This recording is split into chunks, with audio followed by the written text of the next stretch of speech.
hard borders and cheap parochial politics.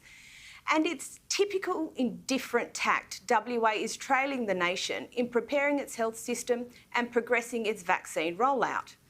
After pleas for a reopening plan and some shaming on national television, Premier McGowan finally delivered his safe transition plan, which will see WA set a date to reopen after it reaches 90% double dose of over 12s.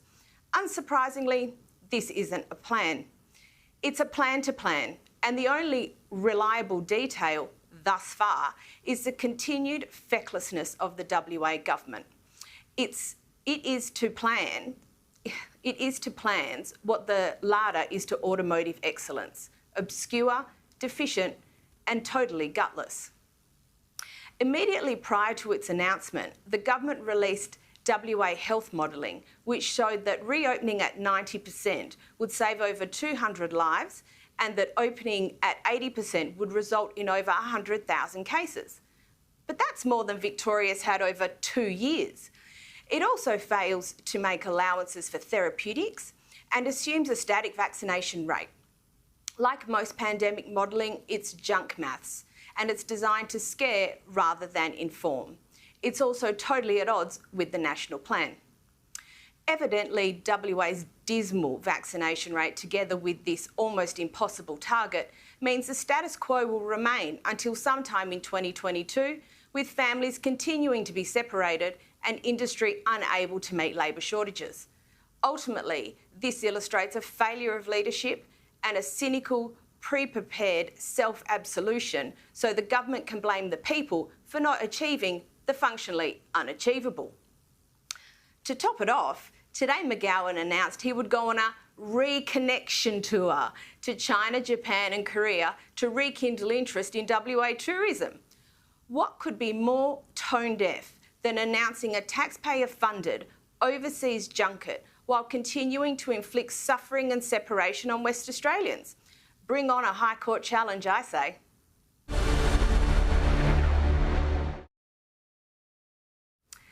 Andrew, I'll go to you first. Am I being a bit harsh?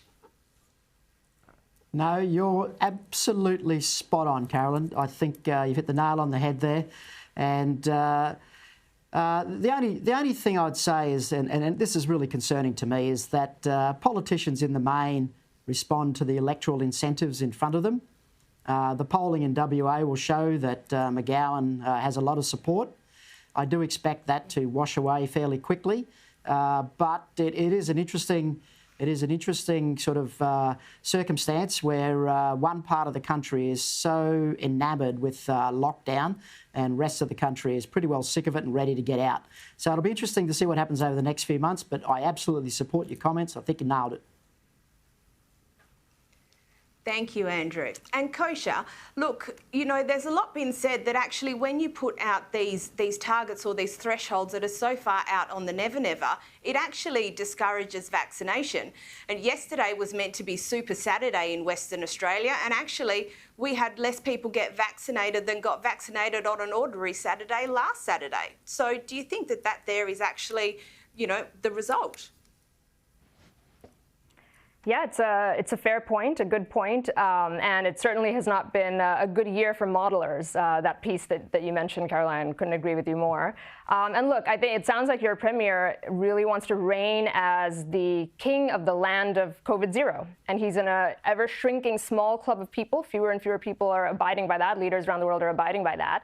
And it's just symptomatic of poor leadership or the lack of bold leadership and sort of treating people like children to be controlled rather than allowing them to have their own agency, make their own risk-benefit trade-offs about all sorts of issues around this, and, you know, leading their lives with this. So I think it's a searing indictment on him, and he stands sort of, as I mentioned, in a smaller and smaller group of people as this continues. And I agree with what Andrew said, that just the nature of politics, as we're in right now, it's always catering to the next poll or the next issue, and as the polls swing, that unfortunately is probably what's going to sway his position, as opposed to kind of the morality of locking things down and just the irreparable harm that it has caused, both directly in terms of all the things we know, economically, mental health issues, family members being separated from each other, and all of that, as well as the massive opportunity cost that people don't really talk about because we can't really measure it, but so many businesses that didn't launch or relationships that never formed. And these are like lost years that we will never get back, and we'll never know what the cost of it truly was.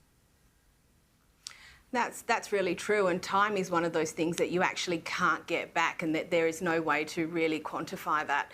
Tom, I'll go to you. Last here, look, South Australia has also had some pretty stringent rules, but it does have a reopening plan. If WA doesn't quite get to where it wants to go as far as this threshold is concerned, do you think how does McGowan walk it back? Well, I think he's sort of locked in a way. It's been hard for him. He's been so successful, and in fact, there's a bit the same for Stephen Marshall here in South Australia. Is they've been so successful that success is viewed by the population as 0 cases, and so they almost have to make themselves. What they face, right, is that they have to. The reality is, when you open borders, you're going to get cases in, and suddenly what has been a successful 18 months for both McGowan and Marshall suddenly becomes unsuccessful in a very short space of time because, in the public view, because there's cases. So that's the pressure they're up against. But I think you've got the time frame of Christmas. You've got a lot of people in the West who have family in the East Coast and vice versa. I've got friends in Western Australia who want to come back for Christmas.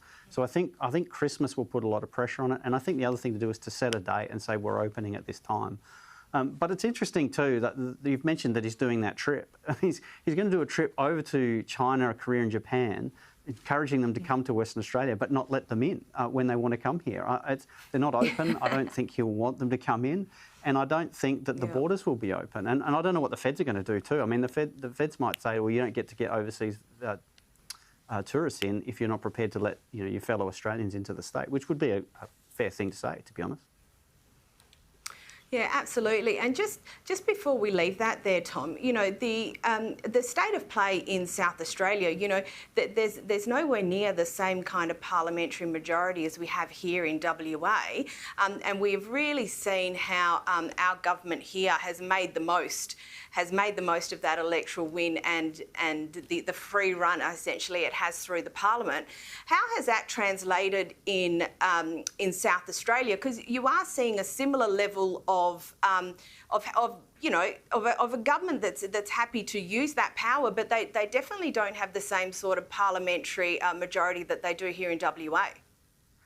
Well, in fact, it's even worse than that, Caroline. They've gone from being a majority government to being a minority government with a number of Liberal members, most recently last month, leaving the party and going independent.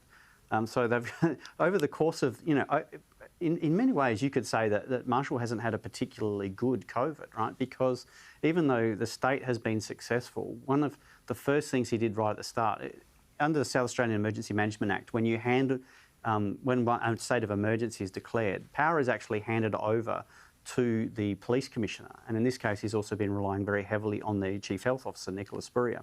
So between the two of them, they've actually been in charge of the state. The Premier hasn't been in charge of the state.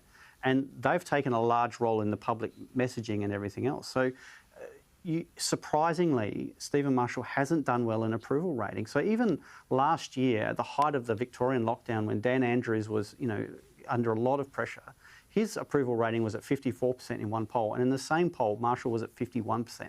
So you can see that he really hasn't got the same bump out of COVID that a lot of other premiers have. And during that time, he's gone from a majority government through to a minority government at the same time.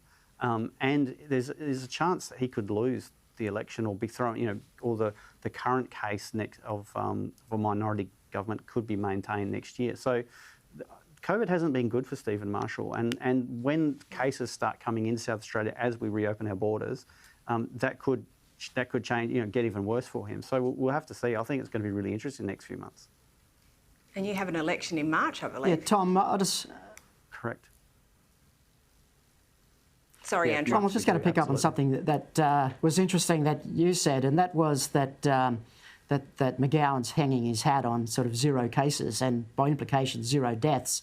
And to me, it's a very interesting circumstance here with Palaszczuk and Marshall and McGowan, that they have this sort of zero case, keeping everyone safe mantra. But if we look to the UK, where there are high vaccination levels, there's 150 people a day dying there, of which 100 are vaccinated people. And so it's almost certain that when these borders are thrown open, that people will get sick, cases will come, and some people will die, unfortunately.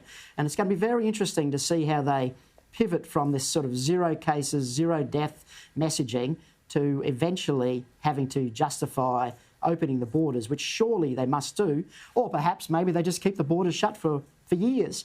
But you know, I think this is interesting times for those lockdown premiers. I really do.